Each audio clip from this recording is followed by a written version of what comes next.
Escuchando bien, por favor.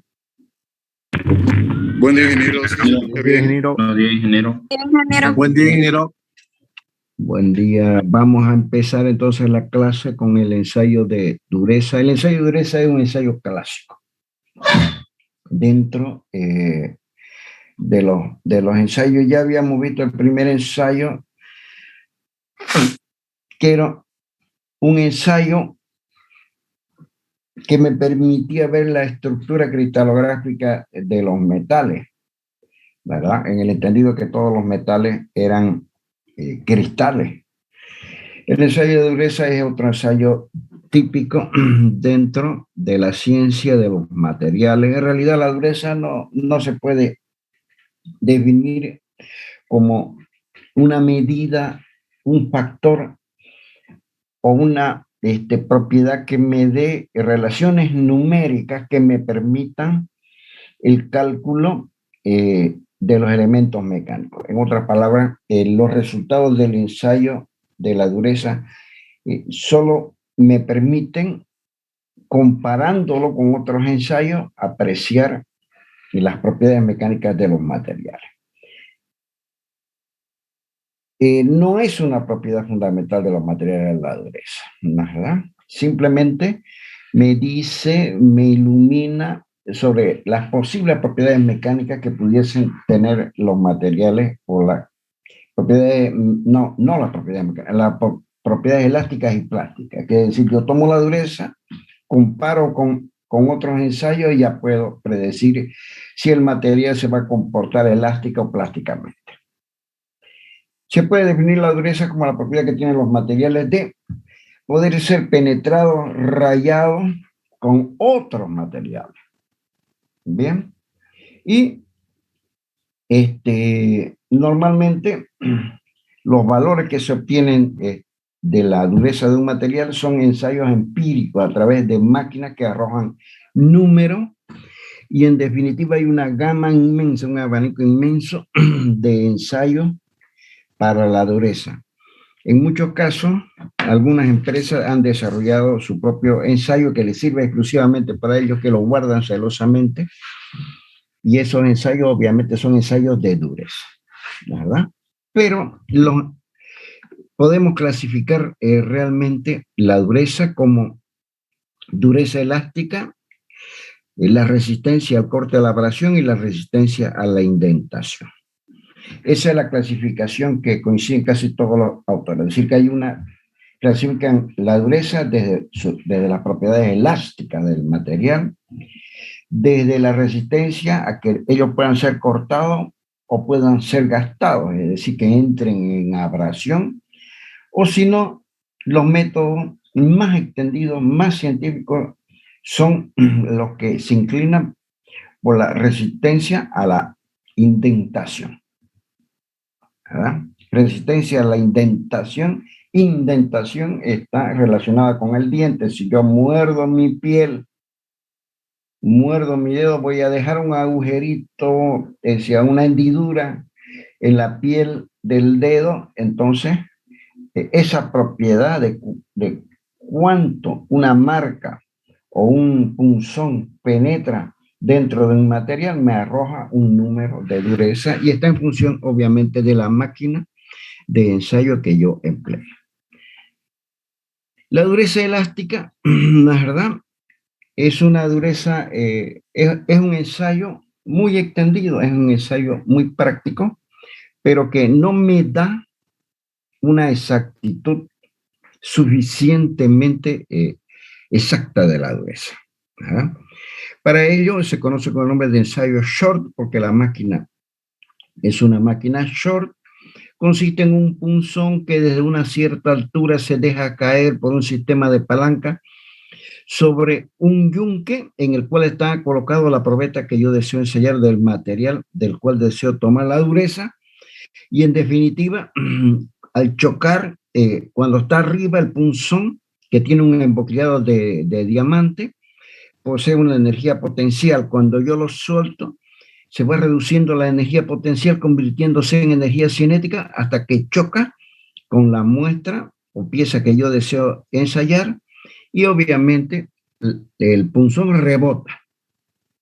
Al rebotar, la máquina toma la altura del rebote y en consecuencia, a la altura del rebote, esa medida la toma la máquina y la convierte en un número de dureza short.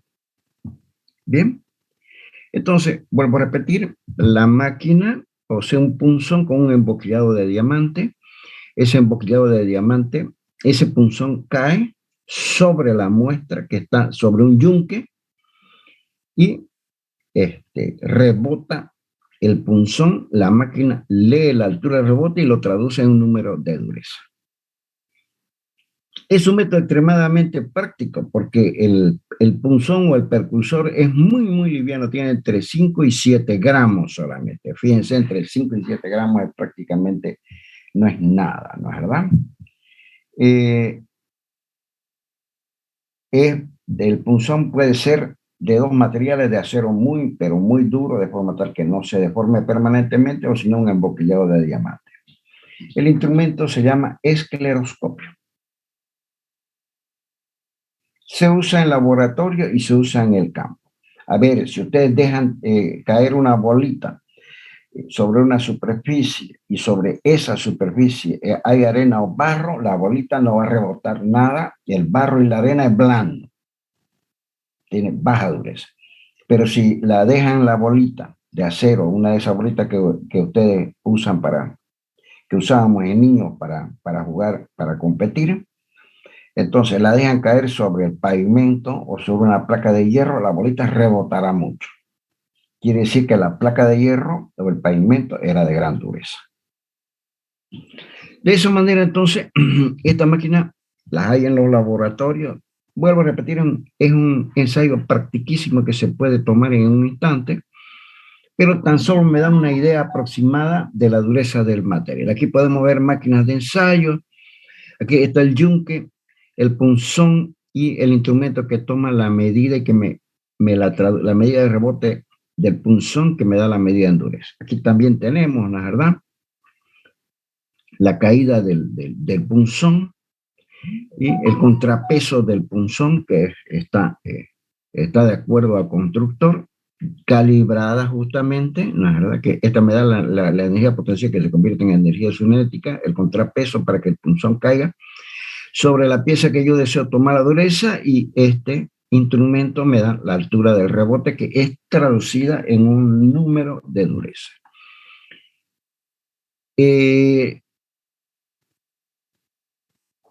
La ventaja que tiene o las condiciones para la cual sobre la pieza o sobre la probeta que yo deseo tomar la dureza es que ella debe estar suficientemente plana. La superficie donde cae el punzón debe ser suficientemente plana, debe estar limpia, escrupulosamente limpia, debe estar pulida.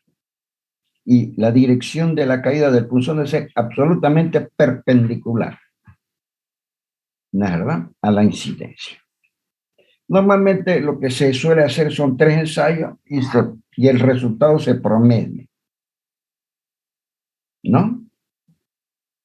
Se hacen 3 ensayos y se promedia el resultado, debido a que después de cada caída el material se va endureciendo, ¿no?, por la deformación plástica.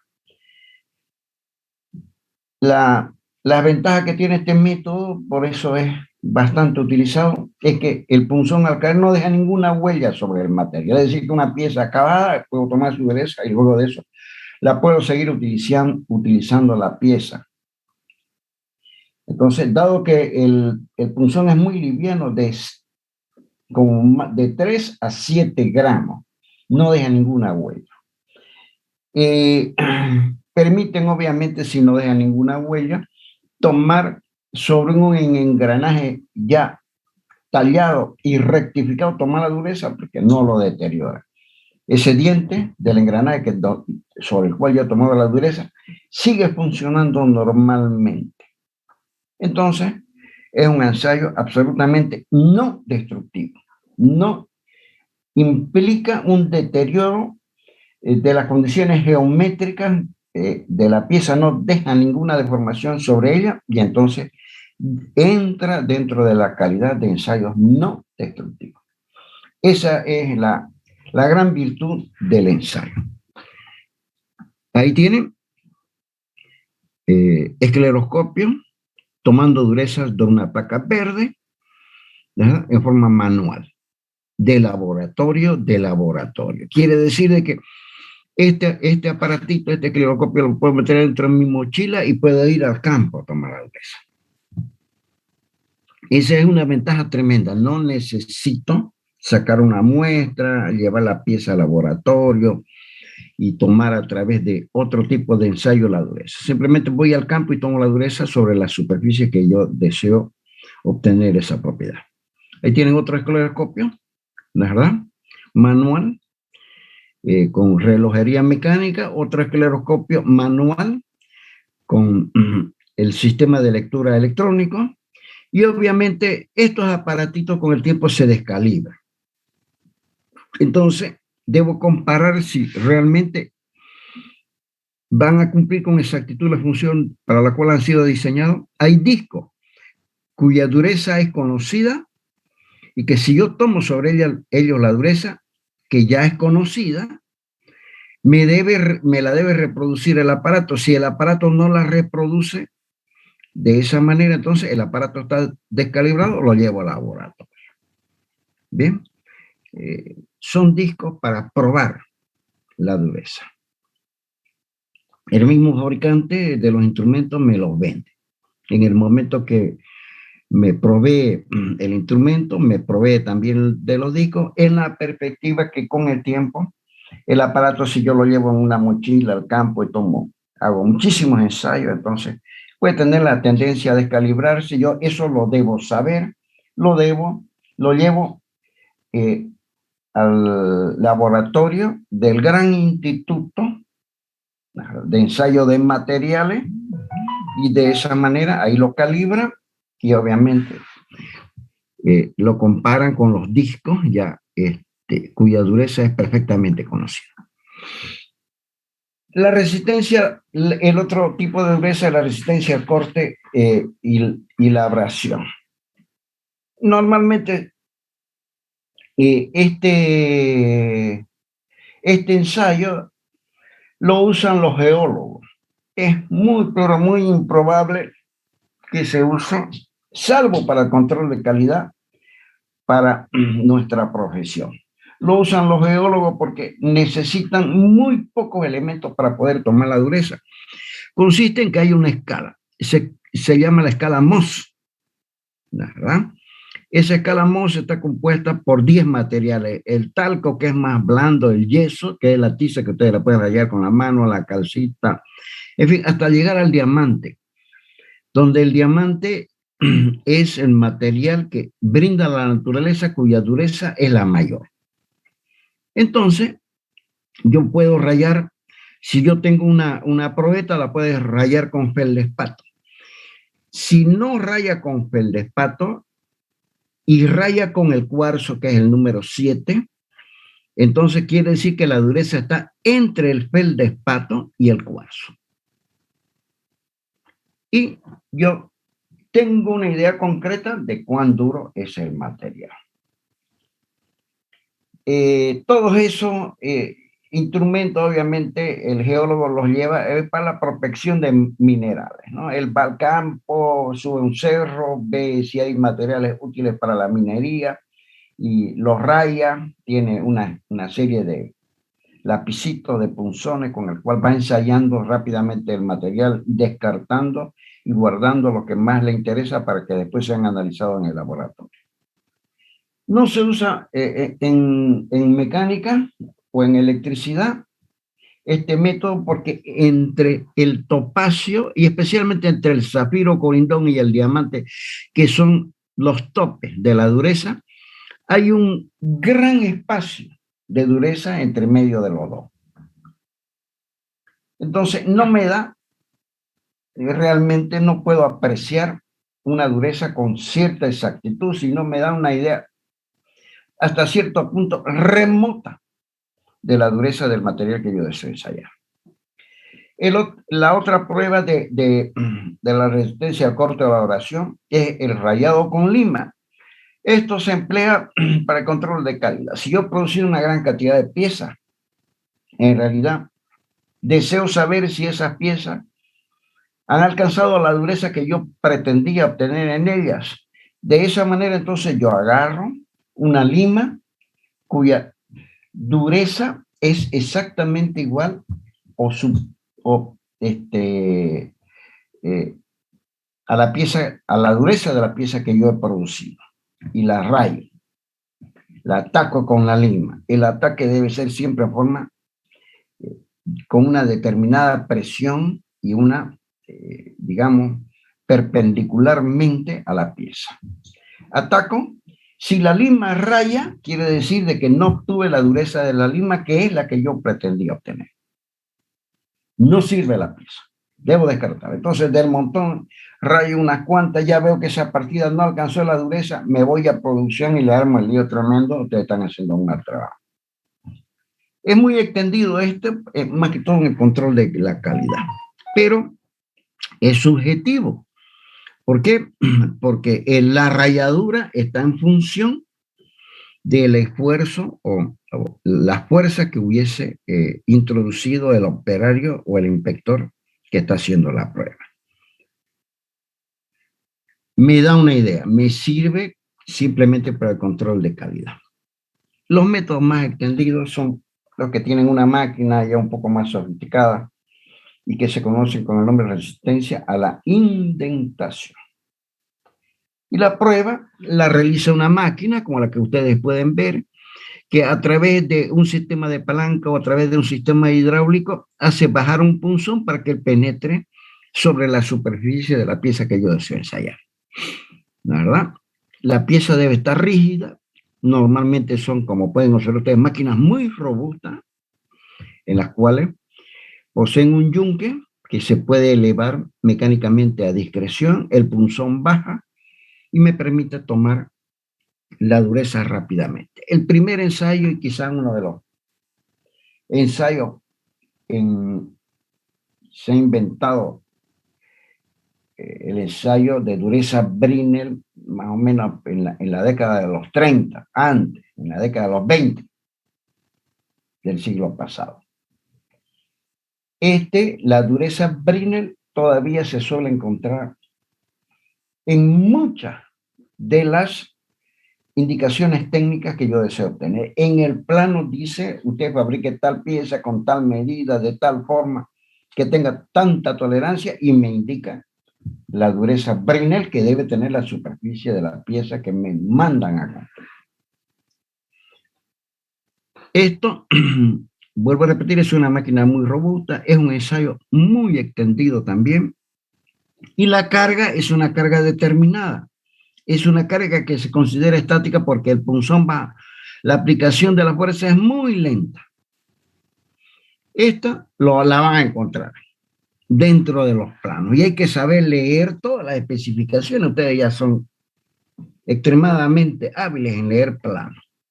Y ahí está la indicación con una flechita donde me dice que esa pieza debe tener tal dureza Brinell. Ya vamos a saber cómo se indica.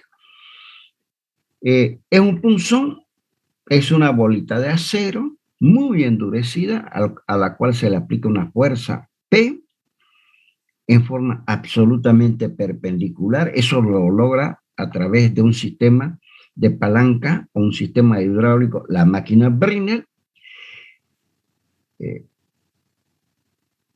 ejecuta una fuerza sobre la bolita, ella va a penetrar la bolita sobre el material a ensayar y me va a dejar una indentación o una semiesfera, ¿verdad?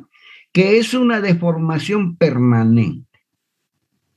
Retiro la bolita, ¿verdad? Y me va a quedar un agujerito, un casquete esférico. Y aplico una formulita. Debo inicialmente medir el diámetro de la semiesfera, de la marca que dejó la bolita debido a la deformación permanente del material. Normalmente tomo 2 medidas. Pero como la impresión muchas veces es muy, pero muy pequeña, muy chiquitita, de un diámetro que a simple vista no lo puedo ver, o lo que es mucho peor, no lo puedo medir con una escuadra o un flexómetro, una cinta métrica, necesito un microscopio graduado. El microscopio tiene un limbo en el ocular, una escala graduada, que está, creo que en la centésima de milímetro. Y me permite medir el diámetro. Tomo dos medidas, una de ellas y la otra en forma perpendicular y las promedio. Y aplico esta expresión, me dice dureza Brinner. Me dice que esa dureza, ese número, me va a arrojar un número, es 2 veces P, 2 veces la carga, dividida P por el diámetro D, donde D es el diámetro del punzón del indentador de la bolita. D menos la raíz cuadrada de D cuadrado, que es el diámetro de la bolita, menos D cuadrado minúscula. D minúscula es el diámetro de la indentación. Bien, el diámetro de la indentación. Entonces, ya, si yo tomo directamente el diámetro de la indentación, ya hay tablas que me calculan directamente la dureza Brinner. Se utiliza, ahí tienen una microfotografía vista desde el microscopio, ¿verdad?, de la indentación, cuyo diámetro es un casquete esférico del diámetro del círculo superior. Debo leer. Debo medir mediante el microscopio graduado con una escala muy precisa.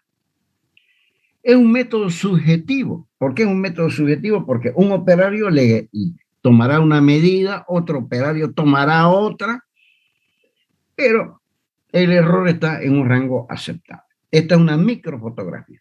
Observen ustedes que aquí están las máquinas, ¿verdad?, que me permiten tomar la dureza. Muchas de ellas ya tienen una cámara fotográfica, muchas de ellas la información la pasan a un CPU con su monitor, inmediatamente la puedo exportar, me agilizan tremendamente la labor. Aquí tengo, esta manivela sirve para subir, ¿no es verdad? Para subir el yunque, aproximarlo al punzón, y aquí con esta palanca yo le doy la orden a la fuerza hidráulica para que pueda hacer la penetración del punzón. Bien, hay máquinas muy extendidas, antes eran extremadamente caras, ahora están muy, pero muy baratas.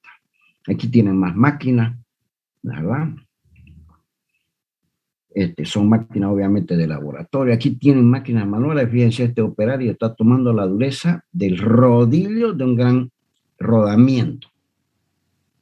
Estos rodamientos valen muchos dólares, 400, 500 dólares cada uno. Entonces, cada vez hay que controlarlo, y uno de los controles que se hace es tomar la dureza sobre las pistas y sobre los rodillos. Máquinas manuales las hay, no son muy precisas, pero me dan una idea concreta de la dureza del material, ¿no es verdad? Aquí están toda la serie de punzones. Normalmente el diámetro de la bolita es 10 milímetros. Aquí están, si la bolita se achata, se astilla, se rompe, entonces tengo bolitas de repuesto.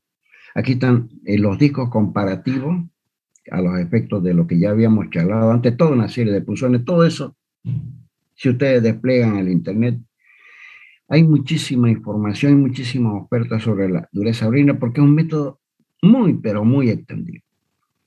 Los que les proveen las máquinas, les proveen los punzones, porque obviamente tienen un tiempo determinado de duración, ¿verdad? Las bolitas son muy, pero son esferas casi perfectas. Más punzones, ¿verdad?, para diversos materiales que obviamente vienen garantizados por el fabricante, y de esa manera yo aseguro que el ensayo ha sido realizado coherentemente con la máquina. Aquí ven ustedes que están haciendo la rectificación de un eje de leva de un gran motor diésel, y en esa rectificación están, una vez que termina la rectificación, ¿verdad? Ellos van tomando la dureza en las levas, ¿no? Para que una vez sale fuera de servicio, o sea, es una rectificación, pueda, ¿verdad? O sea, sale la pieza fuera del taller y ya pueda entrar en servicio. Aquí tienen el microscopio, observen, tienen el ocular, tiene normalmente tiene una cámara fotográfica, el microscopio. Les aclaro que antes eran los lugares donde se fabricaban piezas tenían pues muchas máquinas, muchos microscopios, tenían que ser una gran inversión porque eran de procedencia alemana, suiza, checoslovaca, rusa, estadounidense. Y tradicionalmente todos los instrumentos ópticos eran extremadamente caros, pero ahora como los lentes los fabrica una computadora, han decaído totalmente en precio. Hay muchísimas ofertas de microscopios para poder completar el ensayo Brinner. Obviamente, los materiales ferrosos se ensayan con una carga de 3.000 kilogramos, donde debe ser aplicada durante 10 segundos. Los materiales no ferrosos se les aplica una carga de 500 kilogramos durante 30 segundos, dado que un material no ferroso tarda más tiempo en deformarse. Y la lectura, una vez obtenida con la formulita, esta formulita me va a arrojar un número, la lectura, cual fuese, digamos, obtuve una lectura de 75, ¿no es verdad? Esta nomenclatura es la que se usa para el ensayo que no es estándar. El ensayo estándar es cuando yo aplico una bolita de 10 milímetros con una carga de 3.000 kilogramos. Entonces, cuando hay un ensayo no estándar, entonces arrojó, la fórmula arrojó una expresión de 70, o sea, un número como 75, una cantidad. Esto se interpreta de la siguiente manera. La pieza tiene 75 de dureza Brinner, en la cual, la verdad, se aplicó, utilicé un punzón de 10 milímetros de diámetro, con una carga de 500 kilogramos durante un tiempo de 30 segundos. Muchas veces cuando se usan los 3.000 kilogramos y los 10 segundos, no se indican ni 3.000 ni 10 acá. Se dice 75 HB 10 porque es necesario indicar el diámetro del punzón. O directamente 75 HB, donde ya queda entendido que se utilizó un punzón de 10 milímetros de diámetro y con una carga de 3.000 kilogramos durante un tiempo de 2 segundos, quiere decir que ensayé un material ferroso. Este número de acá está indicado en los planos y el ingeniero debe saber interpretarlo. Tras que lo vea, dice, debo obtener esta pieza 75 de Brinner, pero bajo las condiciones que debo utilizar una bolita de 10 milímetros durante 30 segundos y aplicando una carga de 500 kilogramos. Ahí la información queda completa. Me está indicando cómo yo debo realizar el ensayo. Y que tiene HB, quiere decir ensayo Brinner. Dureza Brinner. ¿Ven? Eso lo tienen ustedes que interpretar ya como ingeniero. Cuando la dureza del material a ensayar es excesiva, entonces la bolita ya no es de acero, sino es una bola de carburo de tungsteno, que me permiten tomar dureza en la escala Brinner hasta de 650. Vuelvo a repetir, es un ensayo extremadamente popular, el ensayo Brinner, que lo pueden encontrar, ¿no? Haciendo una comparativa, la acero de herramienta están 500 Brinner. El aluminio está en 25 Brinner. El bronce está en 100 del número Brinner. El acero dulce, fíjense, el bronce tiene la mitad de la dureza que el acero dulce, es decir, con 0.8% de carbono. Nada. El acero que tiene 0,1% de carbono es más blando, está aproximadamente como dureza comparativamente a la del bronce.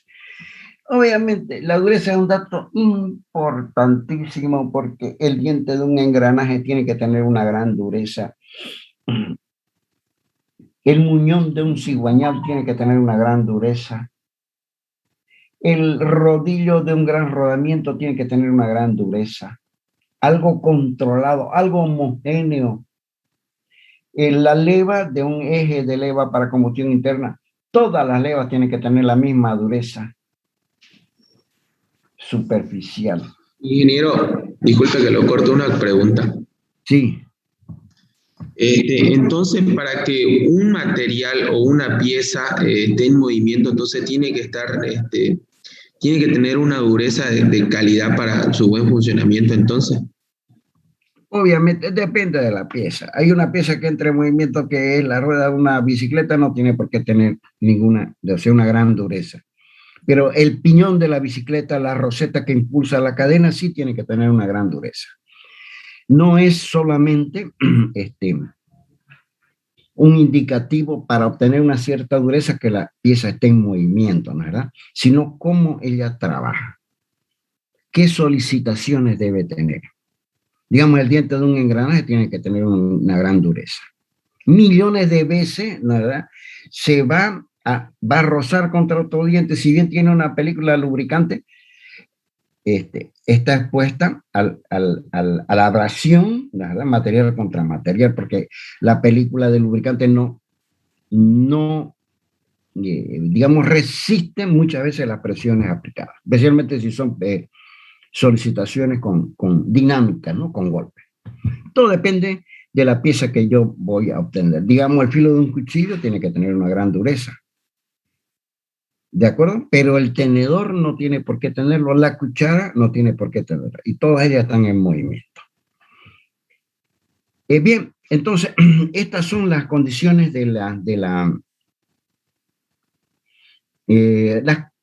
forma comparativa para que ustedes tengan un acero de herramienta, la herramienta obviamente, una herramienta de corte. Los dientes de una sierra tienen que comerse como cortar un pan con un cuchillo el resto del acero. Hay máquinas de herramientas que la cuchilla del torno tiene que tener una gran dureza porque tiene que desprender del acero, lógicamente, viruta. Y esa dureza tiene que ser perdurable. Todo depende, obviamente, de las condiciones que posea la pieza. El otro método es el método de dureza Rockwell. Este quizás es el método que más se utiliza tecnológicamente. También es un método de indentación, pero donde yo en un punzón aplico una fuerza y hay un indentador que puede ser de una bolita de acero o un cono de diamante en todo caso, y el indentador penetra sobre la superficie y luego de eso la misma máquina me da la dureza. Es una ventaja considerable en comparación con el otro método, que el otro método debo usar un microscopio, medir el diámetro de la indentación y luego hacer un cálculo para obtener la dureza. Este método tiene la gran ventaja de que la máquina misma me da la dureza. Bien, ¿cómo se hace? Primero, este es el punzón, es un emboquillado de diamante, se aplica una pequeña carga, peso 0. Luego se aplica una carga mayor, peso 1, quiere decir que peso 1 y la carga inicial, peso 0, quedan sumadas. Obviamente, al aplicar una carga mayor, el indentador penetrará más. Y luego de eso, retirada la carga peso 1, la carga mayor, y con la carga peso 0 aplicada, yo leo en un reloj, que aquí lo podemos ver, la dureza del material. No entramos en cuestiones subjetivas porque es la máquina la que me da la dureza. No es verdad que para calcular una raíz cuadrada por el método tradicional que ya ustedes no se acuerdan porque están acostumbrados a la computadora, Si alguien tiene que hacer el cálculo con 5 decimales, a partir de segundo a tercer decimal, ya hay diferencias entre un calculista y otro. Pero si usted lo hace con la máquina de calcular, con cualquiera que haga la raíz cuadrada de 2 va a ser exactamente la misma. Lo mismo sucede acá. La máquina me da la dureza, entonces ya no hay que medir nada, sino simplemente tomar la dureza. Hay dos métodos. Un método es el método tradicional para tomar la dureza. Esta dureza es la que está en casi todos los planos. Los constructores prefieren esta, la Brinell, porque la Brinell me deja una huella permanente. Esta no. Es imperceptible la huella que deja el indentador. Entonces, ¿cuánto vale la carga superior? ¿Cuánto vale la carga inferior? Esa sería la pregunta. ¿Cuánta carga aplica? La máquina va a aplicar simplemente eso. Está calibrada para eso. Ahí tienen ustedes máquina para tomar la dureza de laboratorio. Esta es una fotografía de la indentación o la marca que ha dejado, ¿verdad? Más máquina. En realidad, las máquinas han descendido totalmente en cuanto a su valor. Pero no dejan de ser caras, ¿no? Porque es un instrumento muy, pero muy preciso. Hasta los países vecinos, Brasil y Argentina, ya producen máquinas para tomar la dureza dentro del método Rowell. Aquí está el instrumento de relojería que me permite leer directamente la dureza. Acá habrán monitores ya donde me dan la dureza. Hay máquinas de gran porte como esta, hay máquinas de pequeño porte como esta para piezas muy pequeñas. ¿No es verdad? Para tomar la dureza en la hoja de un cuchillo, en la punta de un alfiler, en la hoja de una navaja de afeitar. ¿No es verdad? Todas para tomar dureza Rowell, por eso que es un método muy entendido. Estas máquinas son relativamente baratas. Y el método Rowell consiste en escala. Está la escala A, B, C, y hasta la Z. Y cada una está indicado para un tipo de material. Digamos, la escala A son para materiales duros, en extremo, carburo de tungsteno, etc. El C es para acero endurecido. El D para acero superficialmente cementado. El cementado es un endurecimiento superficial que se le practica a las piezas. El A utiliza, ¿verdad?, un cono de diamante porque es para materiales muy duros. La carga mayor, 60 kilogramos. El B utiliza una carga mayor de 100 kilogramos, pero utiliza como indentador una bola de un 16 de pulgada. Bien.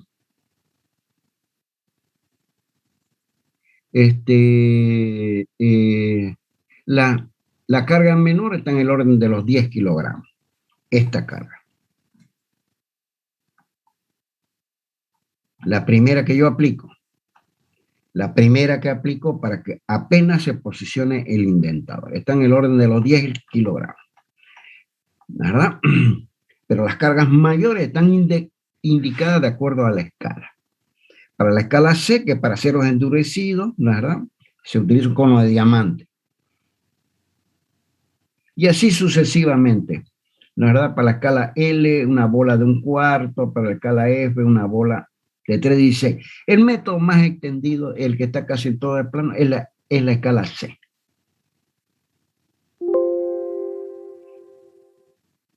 Y le digo que están muchísimos planos.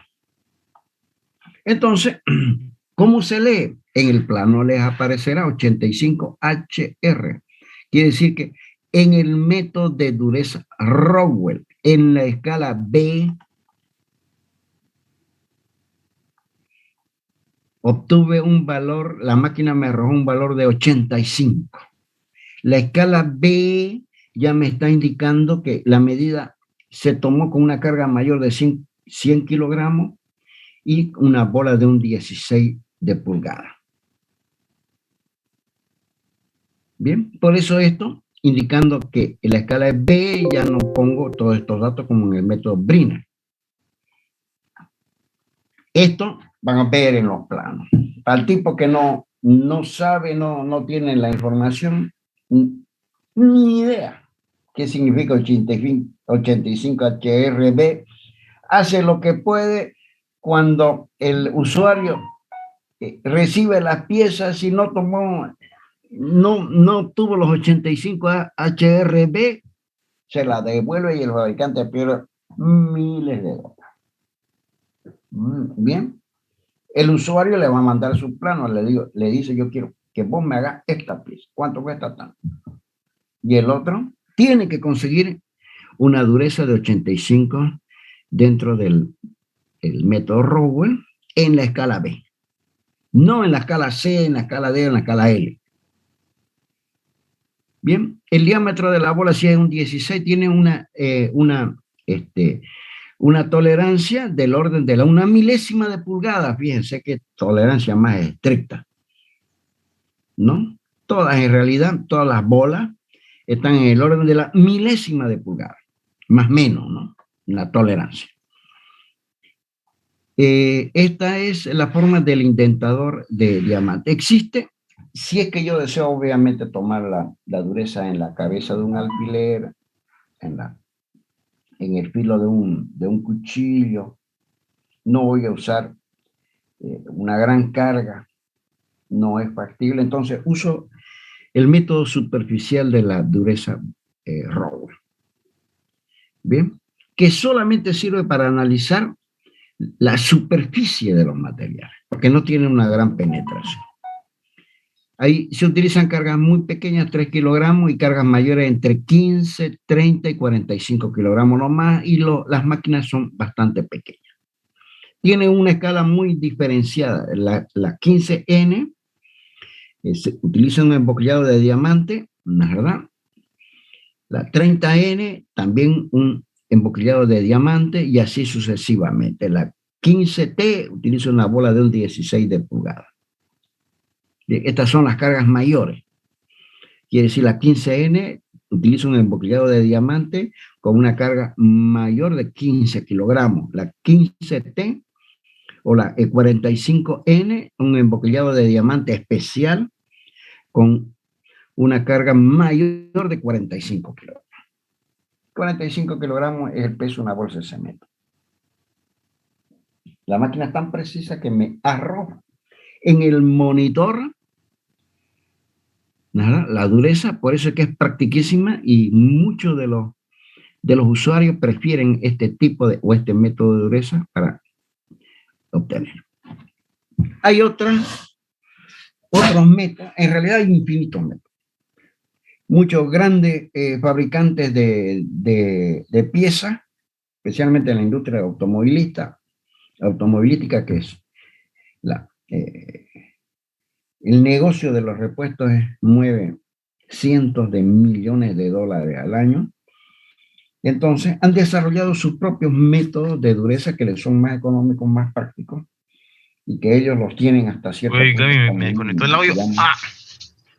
Perdón. Los tiene como un secreto de la compañía, ¿verdad? Un método que es universal, que es muy parecido al ensayo Vickers. El ensayo Vickers utiliza un embocallado de diamante que termina en una cúspide que me va a dar una indentación cuadrada, fíjese.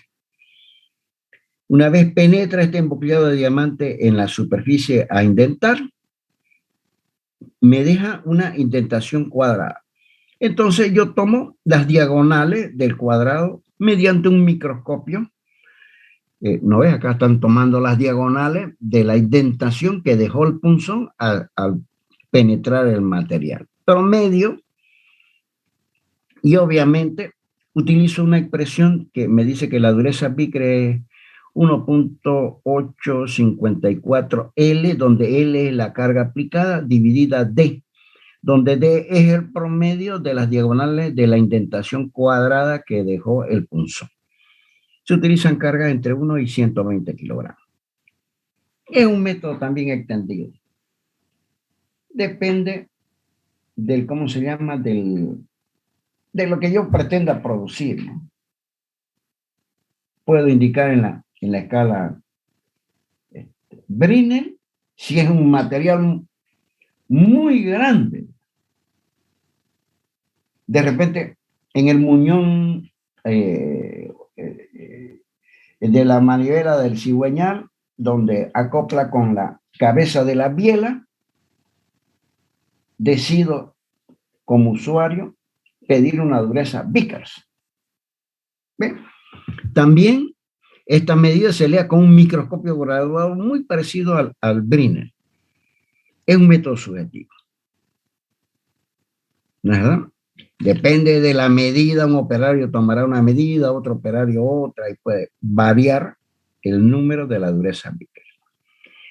Ahí vemos la indentación, vemos una máquina Vickers antigua, que todavía están en uso, más máquinas Vickers, ¿no es verdad? Algunas que directamente ya me dan el diámetro de la indentación. Más máquinas Vickers, fíjense, ya estas son muy, muy modernas, ya con su monitor, para guardar la información. Ahí esta es una cámara fotográfica, o mejor dicho, es un microscopio que directamente me da la medida. Esta es una cámara fotográfica, ¿no? Entonces, aquí guardo la información, la archivo, la exporto. El otro método que es exclusivamente para el laboratorio es el método NOP. El método NOP utiliza lo mismo, un punzón, pero que ya el emboquillado no me deja una indentación cuadrada, sino romboidal. Romboidal. Quiere decir de que al tomar las medidas habrá una diagonal mayor y una diagonal menor. Mido la diagonal mayor de la indentación.